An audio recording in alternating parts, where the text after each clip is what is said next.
Alright, so we got Belal Muhammad versus Diego Lima. So this is a good fight. Should be a good technical scrap here. I'm pretty sure this fight is on for the 258 pay-per-view. Not sure though, because I can't really find it anywhere on any fight cards. Couldn't find it on Tapology, which usually is pretty up to date. But I'm expecting this fight to be on 258, especially with the withdrawals from that card already. And you wouldn't find it on the UFC website. This is the UFC website. This is their fight card at the moment. Like that's just pathetic. Multi-billion-dollar organization. Some fan who's not too much into the sport but still wants to see what kind of fights are on for the next pay-per-view. They look at this. They don't really check any other websites.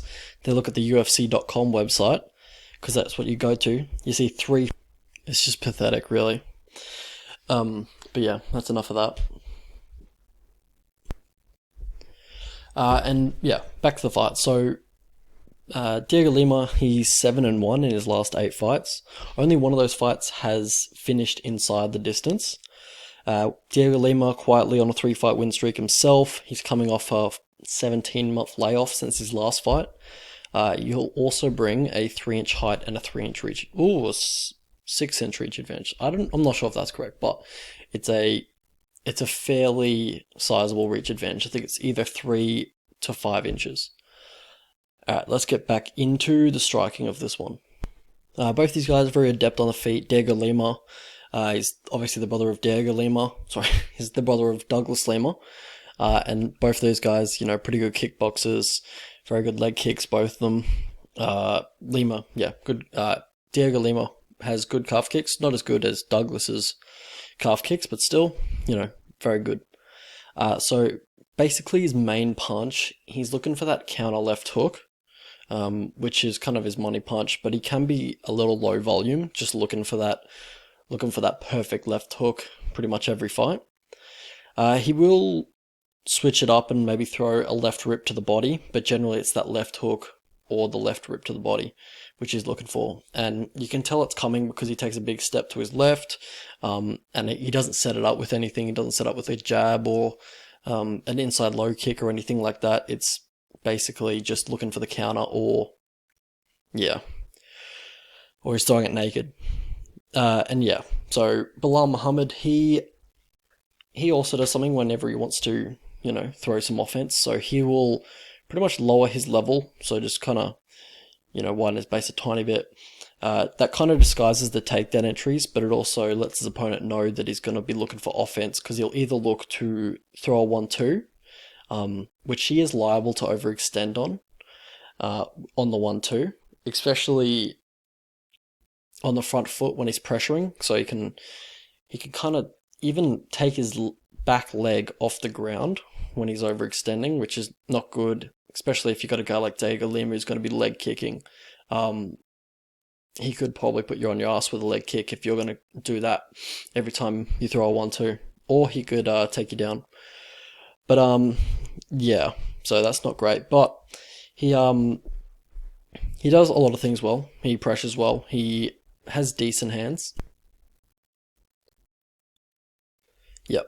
And he has decent hands, but a few of other things that I noticed is that his rear leg kicks, they're quite slow and they can be countered quite easily.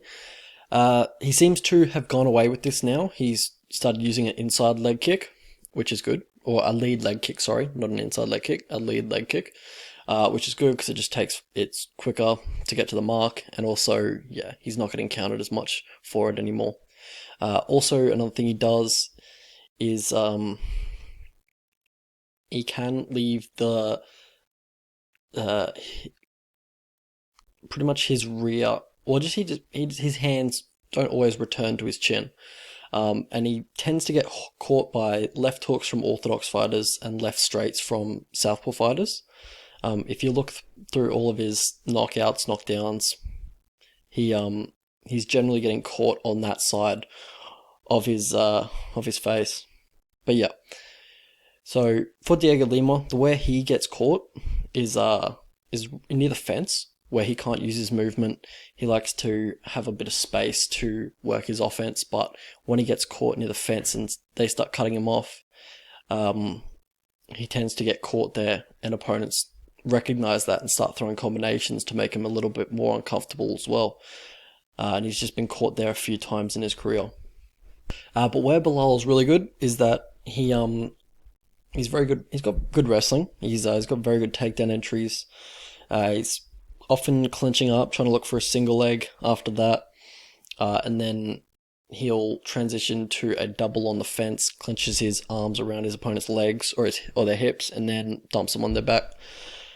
And then pretty much just looks to sit in half guard, land some short ground and pound, just basically looking for control, which he's very good at.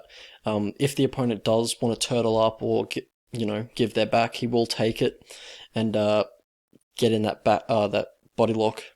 The body triangle position and look to control from there. But basically, it's just looking to control on top. Another takedown he does is that he will pretty much just, when the opponent's near the fence, he'll look to drive them to the fence and then do that same takedown that we just talked about. For Diego Lima, he's got all right takedown defense on the first takedown attempt, but when his opponent starts chain wrestling, he can get a little lazy and a little complacent with the second and third attempts that they go with, and generally he gets taken down if his opponent is gonna chain wrestle. Also, he will in a scramble, he'll just get on all fours and look to turtle up.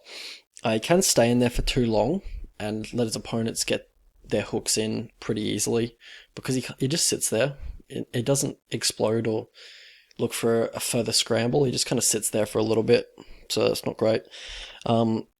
He will attempt takedowns of his own, but hasn't got great top control. As I'd say, his best takedown is that I think it's the outside leg reap from the clinch. But yeah, basically just looks to keep it on the feet and keep it at range. For Diego Lima, how he wins, he's got a very good low calf kick. He's got good movement. When you give him space, he's very hard to deal with. For Bilal Muhammad, he's pretty much solid everywhere. He throws a lot of good feints. I really like to see that. Also, he's got good recoverability. As I said before, he can get knocked down. He can get caught by that left hook. He can get caught by the straight left. But he does recover quite well. The only person he hasn't recovered against was Vincente Luque, who just caught him clean. But generally, he's got very good recoverability. Took an absolute barrage from Jeff Neal. Joe Ban hit him with the kitchen sink. Still couldn't put him away. He's a very durable guy. He's also got good cardio, good volume, good pace. He's a good fighter. So how these guys lose? For Diego Lima, low volume. His chin, pretty average. I wouldn't say it's the best. It's a little fragile to me. But yeah, has been rung a few times, and it doesn't seem to be the greatest. He doesn't get hit very often, but when he does, he tends to buckle. But he also can be controlled for long periods of time, on the mat. He just locks his guard and then kind of looks to play off his back, but he doesn't really have too many submissions or much offense off his back. So for Bilal Muhammad, how he loses, his head doesn't move at all. That's why he's so susceptible to straight twos, and then jabs. You could just jab his face up, his head doesn't move at all. He's got a big head too. Also, he generally fights at kickboxing range for some reason. Even when he's facing guys like Curtis Millender, until he closes the distance and looks for the takedown, but generally he's fighting at kickboxing range, even with guys like Jeff Neal, Chance Rencounter.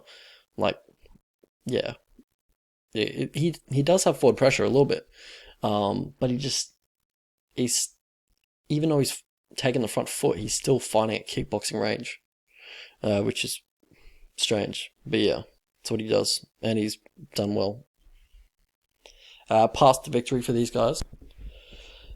For Diego Lima, look to land that left hook. There's going to be opportunities for it, so definitely look to land it. Also, low calf kicks. If he's going to be predictably walking forward onto your, looking to press you, just attempt to attack that lead leg.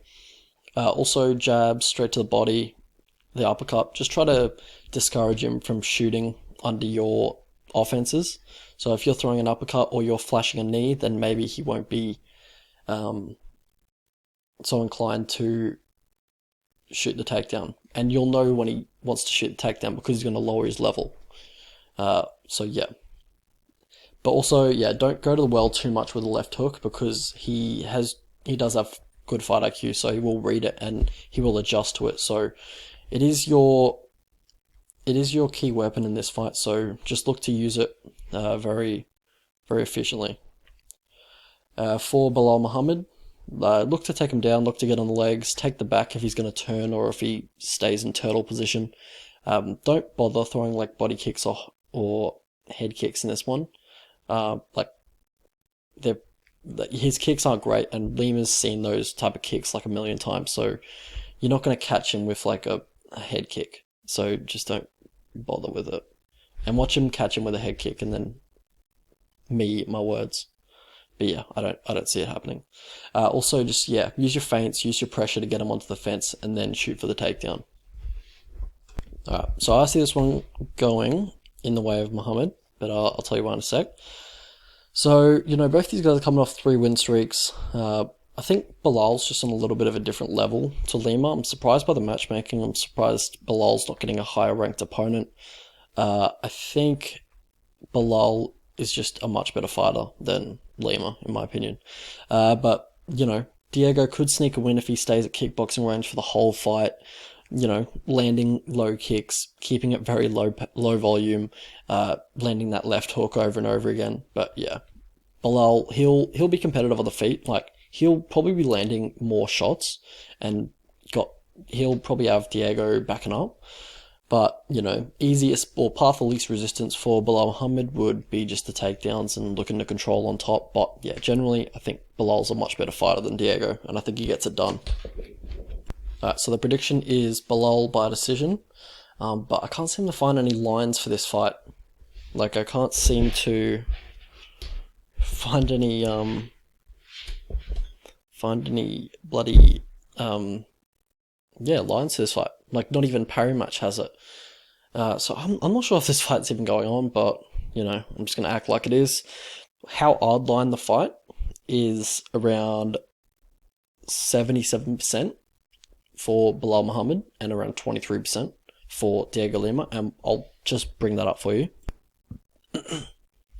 So that's what I'm expecting Belal to be, about $1.30, and that's the American line for you. And that looks a bit wide. Probably like $3.90 for, what's his name? Diego Lima. But generally,